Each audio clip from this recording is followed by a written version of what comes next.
India की Telugu film RRR का गाना NATO NATO golden globe award जीतकर तारीख रकम करने के बाद अब ऑस्कर्स के लिए भी नामजद हो गया है। ये गाना ओरिजिनल गाने की कैटेगरी में नामजद हुआ है। इससे पहले गोल्डन ग्लोब्स में भी नाटो नाटो को बेहतरीन ओरिजिनल गाने का अवार्ड दिया गया था, जिसने टेलर स्विफ्ट और रिहाना जैसे हेवीवेट्स को पीछे छोड़ दिया। यह हिट गाना सना 2021 में यूक्रेन के सदर व्लादिमीर ज़ेलेंस्की की सरकारी रहायशगाह के सामने फिल्माया गया था। इस ऐलान के बाद इंडिया में नाटो नाटो ट्रेंड कर रहा है, जिसमें फिल्म के ट्विटर हैंडल से ट्वीट करके कहा गया कि हमने तारीख रकम कर दी है। ऑस्कर्स के लिए इसकी फिल्म के अदाकार जूनियर NTR ने अपनी टीम को मुबारक पेश की और कहा कि इस गाने का हमेशा उनके दिल में एक खास मकाम रहेगा। ऑस्कर अवार्ड याफ्ता म्यूजिक कंपोजर AR रहमान ने इस जीत को पैराडाइम शिफ्ट करार दिया था, यानी उनकी राय में अब सबका ध्यान जनूबी इंडिया की फिल्मों पर है। ये वो फिल्मी गीत है जिस पर आजकल बच्चे और बड़े दोनों रक्स करते नजर आ रहे हैं। इस गाने ने सिनेमा शायकीन के दिल और दिमाग को अपनी गिरफ्त में ले रखा है। गीत नाटो नाटो यानी नाचो नाचो को NTR और रामचरण के रक्स और SS राजामौली की पेशकश की वजह से नई परवाज मिली है। गोल्डन ग्लोब के एजाज से नवाजा जाने वाला ये गीत ओरिजिनल सॉन्ग के जुमरे में बावकार एकेडमी अवार्ड यानी ऑस्कर अवार्ड के लिए भी मुकाबले में शामिल है। शॉर्ट लिस्ट किए गए गानों की फहरिस्त हाल ही में जारी की गई है। ये गीत किस तरह मारज वजूद में आया? इस गाने को पर्दे पर डालने से पहले फिल्म के director SS Rajamouli, music director Keeravani और नगमा निगार चंद्र बोस के दिमाग में कैसे ख्याल गुजर रहे थे? ऑस्कर अवार्ड याफ्ता म्यूजिक कंपोजर AR रहमान ने इस जीत को पैराडाइम शिफ्ट करार दिया था, यानी उनकी राय में अब सबका ध्यान जनूबी इंडिया की फिल्मों पर है। ये वो फिल्मी गीत है जिस पर आजकल बच्चे और बड़े दोनों रक्स करते नजर आ रहे हैं। इस गाने ने सिनेमा शायकीन के दिल और दिमाग को अपनी गिरफ्त में ले रखा है। गीत नाटो नाटो यानी नाचो नाचो को NTR और रामचरण के रक्स और SS राजामौली की पेशकश की वजह से नई परवाज मिली है। गोल्डन ग्लोब के एजाज से नवाजा जाने वाला ये गीत ओरिजिनल सॉन्ग के जुमरे में बावकार एकेडमी अवार्ड यानी ऑस्कर अवार्ड के लिए भी मुकाबले में शामिल है। शॉर्ट लिस्ट किए गए गानों की फहरिस्त हाल ही में जारी की गई है।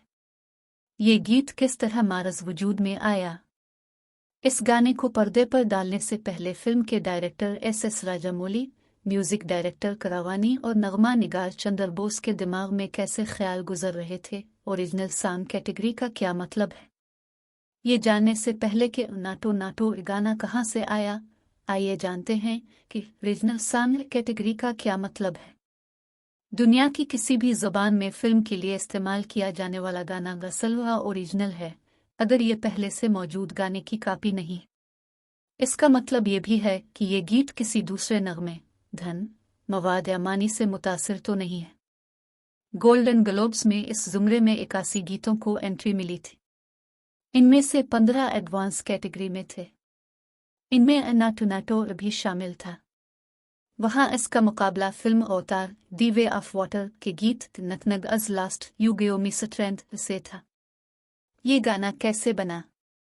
नाटो नाटो जैसा कि अल्फाज से वाज़े है कि ये लोगों का गीत या लोकगीत किस्म की चीज़ है। SS राजामौली के जहन में ये बात थी कि NTR जूनियर और रामचरण दोनों तेलुगु फिल्म इंडस्ट्री के बेहतरीन डांसर्स हैं। दोनों ने अपने अपने तरीके से कई बार अपनी सलाहियतों को साबित भी किया है। अगर दोनों को एक साथ रक्स करते दिखाया जाए तो शायद अच्छा होगा। उन्हें एक साथ परफॉर्म करते देखना सामीन के लुत्फ और एहसास को एक नई सतह पर ले जा सकता है। राजामौली ने फिल्म के म्यूजिक कंपोजर करावानी के साथ अपना आइडिया शेयर किया। इस बारे में BBC से बात करते हुए करावानी ने कहा, राजामौली ने मुझसे कहा, बड़े भाई, मुझे एक ऐसा गाना चाहिए जिसमें दोनों डांसर्स एक दूसरे से मुकाबला करें और डांस करें। इसके बाद करावानी ने गाना लिखने के लिए तेलुगु फिल्मों के मौजूदा दौर के अपने पसंदीदा गीतकार चंद्र बोस का इंतखाब किया। करावानी ने बोस से कहा, गीत ऐसा होना चाहिए कि दोनों मरकजी अदाकार उस पर अपने रक्स से एक जोश और वलवला पैदा करें। आप जो चाहे लिख सकते हैं, लेकिन ज़रा जहन में रहे कि ये फिल्म 1920 में पेश आने वाले वाक़यात के गिर्द घूमती है। इसलिए देखें कि अल्फाज इसी दौर के हंगामा कैसे तैयार हुआ। राजामौली, करावानी और चंद्र बोस ने 17 जनवरी 2020 से इस गाने पर काम शुरू किया। हैदराबाद में एल्यूमीनियम फैक्ट्री में आरआरआर के दफ्तर से इस पर काम शुरू हुआ। जैसे ही चंद्र बोस अपनी गाड़ी में बैठे, राजामौली और कीरावानी की बातें उनके जहन में गर्दिश करने लगी। कार एल्यूमीनियम फैक्ट्री से जुबली हिल्स की तरफ दौड़ी चली जा रही थी। इनके हाथ स्टीयरिंग व्हील पर थे, लेकिन उनका दिमाग गाने कंपोज करने पर था। इसलिए इनके दिमाग में नाटो नाटो और गाने की लाइन यकायक कौंध उठी। इस तरह की कोई धन अभी तक नहीं बनी थी। उन्होंने इसे 6-8 ताकीता तीसरी रफ्तार में बनना शुरू किया। आखिर इस रफ्तार का क्या मतलब था? चंद्र बोस ने बीबीसी को बताया, चूंकि ये कीरावानी का सारों का पसंदीदा ढांचा था, इसलिए उन्होंने इसका सहारा लेना मुनासिब समझा। ये भी पढ़िए। गोल्डन ग्लोब 2020 अवार्ड की रंगारंग तकरीब के दिलकश मनाजिर। बॉलीवुड में बड़ा अदाकार कौन? दिलीप, राजा अमिताभ। 25 साल से भी ज्यादा अरसा पहले कीरावानी ने चंद्र बोस को मशवरा दिया था कि कोई भी ऐसा गीत अगर बनाना हो जिससे लोगों में जोश भरा जाए, इसे इस रफ्तार में बनाओ। नाटो नाटो एक ऐसा ही नगमा है जिसमें सरे-फहरिस्त अदाकार अपने रक़्स की महारत का मुजाहिरा करते हैं। इसलिए चंद्र बोस ने इसे इस रफ्तार तेज धन में पेश किया। उन्होंने 2 दिन में इस गाने के 3 मुखड़े बनाए और फिर कीरावानी से मुलाकात की। उन्होंने आखिर में अपना पसंदीदा बंद सुनाया। इससे पहले 2 और बंद पड़े थे। कीरावानी को भी चंद्र बोस के ये पसंदीदा बंद पसंद आए और इस तरह ये गाना फाइनल हो गया। गीत इस तरह तरतीब दिया गया था।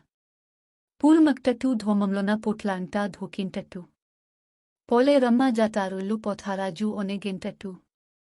गाने का 90% 2 दिन में मुकम्मल हो गया। ताहम यहाँ और वहाँ तब्दीलियों और तरमीम के बाद इस गाने को हतमी शक्ल देने में 19 महीने लगे। इस दौरान चंद्र बोस और कीरावानी इस पूरे गाने के बारे में मशवरा करते रहे। समाजी और माशी हालात की तस्वीर। फिल्म में भीमा जूनियर NTR का किरदार तेलंगाना से है, जबकि रामचरण का किरदार आंध्र प्रदेश से है। इसलिए गाने में दोनों इलाकों में 1920 की ज़बानों के अल्फाज लिए गए हैं। इस वक्त तेलंगाना में जुआ जवार अहम ग़िज़ा हुआ करता था। इसे पुसी हुई लाल मिर्चों के साथ खाया जाता था। चंद्र बोस की नज़र में गाना वो है जहां अल्फाज आपस में मिल जाएं और फिर बसरी मनाजिर इस पर छा जाएं। ये नगमा इस पैमाने पर बिल्कुल फुट बैठता है। तेलुगु में बहुत सी लोक कहानियां हैं। गानों में उनके किरदारों को भी इस्तेमाल किया गया है। इस गीत को काल भीरो और राहुल सप्लीगानिज ने गाया है। राजामौली। तस्वीर का ज़रिया /RRR। तस्वीर का कैप्शन। फिल्म RRR के हिदायतकार राजामौली। यूक्रेन में फिल्म बंदी। नाटो नाटो गीत ने NTR और रामचरण दोनों की रक़्स की सलाहियतों को आजमाया है। कोरियोग्राफर प्रेम रिक्ष्ट ने इस गाने के लिए तकरीबन 95 स्टेप्स कंपोज किए थे। सिग्नेचर स्टेप के लिए उन्होंने इसके 30 वर्जन बनाए। खास तौर पर इस मंजर में जिसमें NTR और रामचरण हाथ पकड़कर नाच रहे हैं। इस फिल्म की यूनिट ने एक इंटरव्यू में बताया कि इस खास कदम के लिए 18 टेक्स की ज़रूरत थी। अगरचे यूनिट ने कहा कि दूसरी टेक को एडिटिंग के दौरान हतमी शक्ल दी गई। इस नगमे को यूक्रेन के सदारती महल के पस मंजर में फिल्माया गया था। यहाँ फिल्म की शूटिंग के दौरान राजामौली और कीरावानी ने गाने के आखिरी बंद को तब्दील करने का फैसला किया। चंद्र बोस इस वक्त फिल्म पुष्पा के सीट पर मसरूफ थे, इसीलिए हमने उनसे कॉन्फ्रेंस कॉल पर बात की। राजामौली और कीरावानी ने इसे आखिरी बंद में तब्दीली करने को कहा। आखिरकार इस गाने को मुकम्मल करने में 19 माह लगे। आखिरी बंद 15 मिनट में तब्दील कर दिया गया। फिर बदला हुआ गाना रिकॉर्ड करके शूट किया गया। गाना नाटो नाटो न सिर्फ NTR और रामचरण के रक़्स की सलाहियतों को जाहिर करता है, बल्कि भीम और राम की दोस्ती के बहुत से पहलुओं को भी सामने लाता है। इसमें भीम के लिए राम की कुर्बानी की कहानी बयान की गई है। इसमें बताया गया है कि किस तरह तेलुगु लोगों ने अंग्रेजों के हुक्म को मानने से इनकार कर दिया और किस तरह भीम ने इस औरत का दिल जीत लिया जिससे वो प्यार करता था। नामजदगी का ऐलान अकेडमी ने अपने ट्विटर हैंडल पर किया है।